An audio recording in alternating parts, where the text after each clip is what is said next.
بسم اللہ الرحمن الرحیم۔ السلام علیکم ورحمۃ اللہ وبرکاتہ۔ ایٹھ کلاس کل بیٹا ہم نے اسلامیات کا لیسن پڑھا تھا۔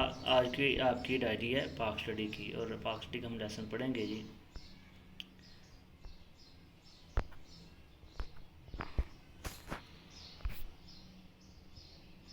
جی تو آج ہمارا جو لانگ کوشچن ہے وہ ہے بر صغیر کے مسلمانوں کی مذہبی، ثقافتی، سماجی و معاشی محرومی کے حوالے سے دو قومی نظریہ کی ابتدا و ارتقاء کی وضاحت۔ کہ دو قومی نظریہ کیسے وجود میں آیا، کیا مقصد تھا، تو کیا مراد ہے۔ دو قومی نظریے سے مراد یہ ہے کہ بر صغیر پاک و ہند میں دو بڑی قومیں ہندو اور مسلمان آباد ہیں۔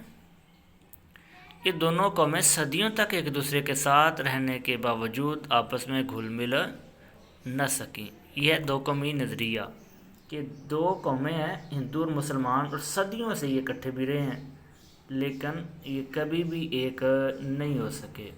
یہ ہمارا اکثر میں شارٹ کوشچن ہے، دو قومی نظریے سے کیا مراد ہے۔ تو دو قومی نظریے کی بنیاد مسلمانوں کا علیحدہ تشخص ہے۔ پاکستان دو قومی نظریے کی بنیاد پر قائم ہوا۔ دو قومی نظریے کا نصب العین یہ تھا کہ اسلام کے دو قومی تصور کی بنیاد پر ہندوستان میں مسلمانوں کی ایک ایسی آزاد ریاست قائم کی جائے جس میں رہتے ہوئے وہ اپنی انفرادی اور اجتماعی زندگی اسلامی اصولوں کے مطابق گزار سکیں۔ چونکہ یہ ہندوؤں سے علیحدہ ہیں، ان کی عبادات علیحدہ ہیں، ان کا مذہب علیحدہ ہے، تو یہ اپنے جو عبادت ہے وہ اچھے طریقے سے اور آزادی سے جو یہ ادا کر سکیں، اس لیے ایک علیحدہ وطن کی ضرورت ہے۔ یہ آگے بیٹا برصغیر میں دو قومی نظریے کی ابتدا۔ برصغیر میں دو قومی نظریے کی ابتدا مسلمانوں کی آمد اور محمد بن قاسم کی فتح سندھ سے ہوئی۔ تو یہ ایم سی کیوز کی شکل میں کہ فتح سندھ کب ہوئی یا سندھ کو فتح کس نے کیا، تو محمد بن قاسم نے۔ یہ مسلمانوں کی برصغیر میں آمد کب ہوئی، تو یہ 712 میں عرب نوجوان سپہ سالار محمد بن قاسم نے سندھ کے راجہ دہر کو شکست دی، تو اس وقت مسلمانوں کی آمد برصغیر کے اندر ہوئی۔ محمد بن قاسم کے ساتھ کچھ عرب تبلیغ اسلام کے لیے بھی آئے اور وہ مستقل طور پر سندھ اور ملتان میں آباد ہو گئے۔ محمد بن قاسم کے حسن سلوک، رواداری اور انصاف نے مقامی لوگوں کو اس قدر متاثر کیا کہ وہ اسے اوتار اور دیوتا سمجھنے لگے۔ یہ بیٹا ہمارا سوال ہے کہ برصغیر کے لوگ کس کو اپنا اوتار اور دیوتا سمجھنے لگے، تو اس کا جواب ہے محمد بن قاسم کو وہ لوگ اپنا دیوتا اور اوتار سمجھنے لگے۔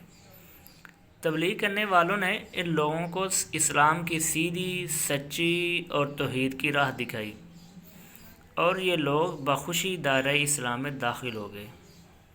اس کے بعد غزنوی دور حکومت شروع ہوتا ہے جو 1003 سے لے کر 1206 تک محیط ہے۔ یہ بھی ہمارا سوال تھا کہ غزنوی دور حکومت کتنے عرصے پر محیط ہے، تو اس کا جواب تھا 1003 سے 1206 تک۔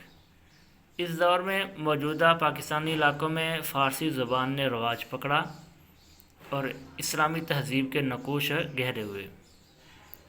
1206 میں قطب الدین ایبک نے سلطنت دلی کی بنیاد رکھی۔ یہ ہمارا سوال تھا کہ سلطنت دلی کی بنیاد کب اور کس نے رکھی، تو اس کا جواب ہے 1206 میں کس نے، قطب الدین ایبک نے۔ اور سلطنت دلی کا دور حکومت 1526 تک رہا، جس میں خاندان غلامہ، خاندان خلجی، خاندان تغلق، سادات اور لودھی خاندان نے حکومت کی۔ 1526 میں ظہیر الدین بابر نے دلی میں مغلیہ سلطنت کی بنیاد رکھی جو 1857 تک قائم رہی۔ یہ بھی ہمارا سوال تھا کہ مغلیہ سلطنت کی بنیاد کب اور کس نے رکھی اور یہ کب تک قائم رہی، تو مغلیہ سلطنت کی بنیاد 1526 میں ظہیر الدین بابر نے رکھی جو 1857 تک قائم رہی۔ مغلیہ دور حکومت میں بابر، ہمایوں، اکبر، جہانگیر، شاہ جہاں اور ان کے مشہور حکمران تھے، تو یہ بھی ہمارا سوال تھا۔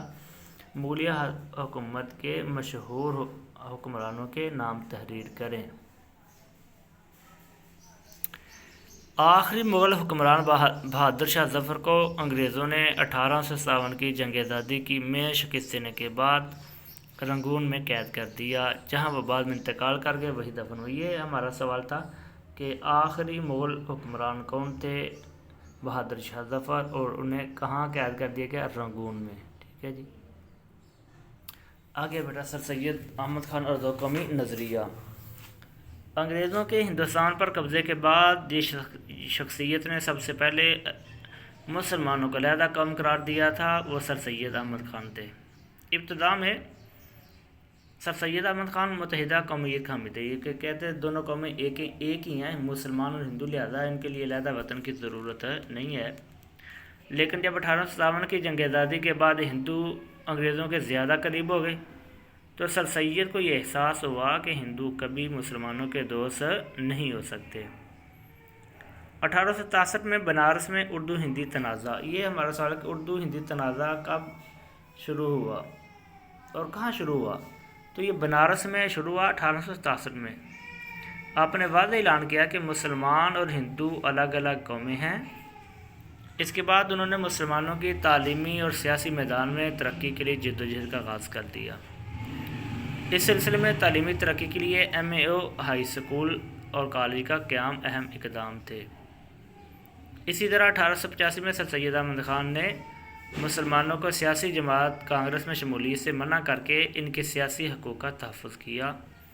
اس کے بعد سر سید نے محمدن ایجوکیشنل کانفرنس کا پلیٹ فارم مہیا کر کے مسلمانوں کی سیاسی ترقی کے لیے راستہ ہموار کیا۔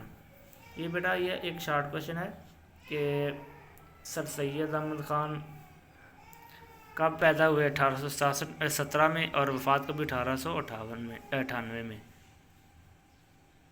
یہ آپ لوگوں کا آج کا لیسن ہے جی۔